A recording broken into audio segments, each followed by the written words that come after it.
Question में हमें कुछ एपीज दिए गए हैं और हमसे कहा गया है कि हमने इन एपीज में जो भी मिसिंग टर्म्स हैं उनको फाइंड आउट करना है।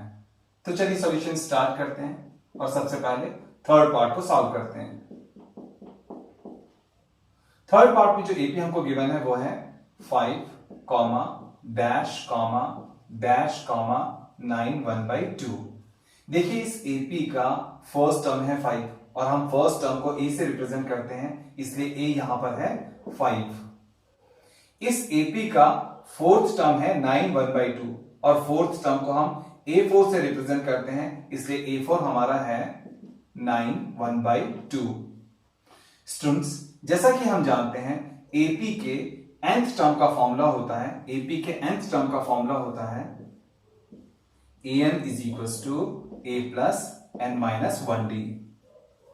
AP का nth टर्म होता है A plus n minus 1D, इसलिए AP का फोर्थ टर्म होगा A plus 4 minus 1D।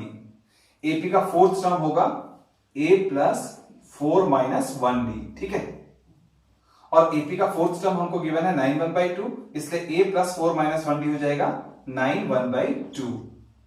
अब A plus 4 minus 1D हो जाएगा A plus 4 में से बन गया 3D, ठीक है। और इज इक्वल टू है 9 1/2 और ये हो जाएगा 9 2 18 प्लस 1 19/2, तो ये हो जाएगा 19/2 राइट हैंड साइड में।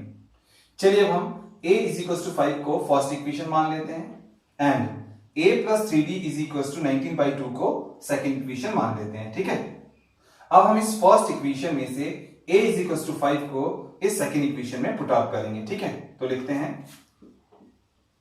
By putting A is equals to 5 in equation second.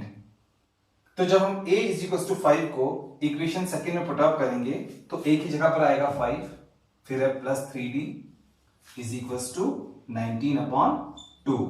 चलिए अब हम आगे सॉल्व करते हैं क्वेश्चन को। अब हम इस 5 को लेफ्ट हैंड साइड से राइट हैंड साइड में लेकर के आएंगे, ठीक है। तब लेफ्ट हैंड साइड में रह जाएगा 3D और राइट हैंड साइड में 19/2 है। तो जब 5 लेफ्ट हैंड साइड से राइट हैंड साइड में आएगा तो 19/2 में से वो सब्ट्रैक्ट हो जाएगा, ठीक है। अब आगे सॉल्व करते हैं।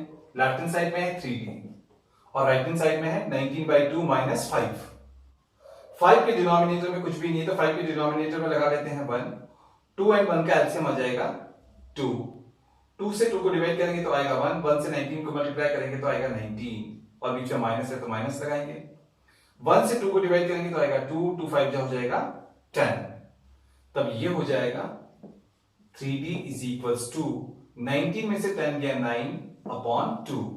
अब हम इस 3 को लेफ्ट हैंड साइड से राइट हैंड साइड में लेकर के आएंगे, क्योंकि 3D के साथ में मल्टीप्लाई हो रहा है तो जब वो लेफ्ट हैंड साइड से राइट हैंड साइड में आएगा तो वो 9/2 के डिनोमिनेटर में आएगा। तब ये हो जाएगा D is equals to 9/2 into 3।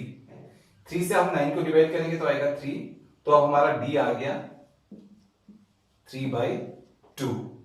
अब यहां पर कॉमन डिफरेंस D आ गया 3/2 और हमें फर्स्ट टर्म A पता है 5, ठीक है। और जब भी हमारे पास में first term and common difference हो तो हम उस AP के सभी टर्म्स को इजीली फाइंड आउट कर सकते हैं। तो चलिए इस AP के सेकेंड टर्म को फाइंड आउट करते हैं। सेकेंड टर्म हमारा होता है A2। स्टूडेंट्स, जैसा कि हम जानते हैं AP का nth टर्म होता है A plus n minus 1D, इसलिए AP का सेकेंड टर्म होगा A plus 2 minus 1D। तो AP का सेकेंड टर्म A2 हो जाएगा A plus 2 minus 1D।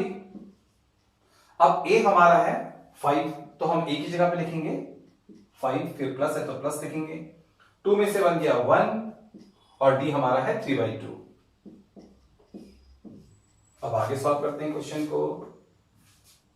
A2 हमारा आ रहा है 5 प्लस 1 3/2 जा 3/2। अब 5 के डिनोमिनेटर में कुछ भी नहीं है तो हम लगाएंगे 1, ठीक है। 1 और 2 का एलसीएम आ जाएगा 2। 1 से 2 को डिवाइड करेंगे तो आएगा 2, 2 5 हो जाएगा 10, फिर है प्लस 2 से 2 को डिवाइड करेंगे तो आएगा 1, 1 3 हो जाएगा 3। तो हमारा A2 हो जाएगा 10 plus 3 13/2। हम जब इसको मिक्स फ्रैक्शन में लिखेंगे तो लिखेंगे 6 1/2। तो हमारा a2 हो जाएगा 6 1/2। हम a2 की जगह पे लिखेंगे, इस सेकंड टर्म a2 की जगह पे लिखेंगे 6 1/2। चलिए हम थर्ड टर्म को ऑब्टेन करते हैं, थर्ड टर्म को निकालते हैं। स्टूडेंट्स हम जानते हैं कि थर्ड टर्म होता है a3 और a3 को nth टर्म के फॉर्मूले से लिखेंगे a प्लस 3 माइनस 1d। हमने इस nth टर्म के फॉर्मूले में n की जगह पर 3 पुट अप कर दिया तो आ गया हमारे पास में a3 is equal to a plus 3 minus 1d। अब a यानी कि फर्स्ट टर्म हमारा है 5 तो हम a की जगह पे पुट अप करेंगे 5 प्लस 3 में से 1 गया 2 और d हमारा है 3/2। 2 से 2 कैंसिल आउट हो जाएगा तो अब हमारा a3 आएगा 5 प्लस 3 8। तो यहां पर हमने थर्ड टर्म a3 निकाला 8 तो हम इस a3 के थर्ड टर्म पे लिखेंगे 8। तो ये आ गया हमारे क्वेश्चन के थर्ड टर्म का फाइनल आंसर। ठीक है,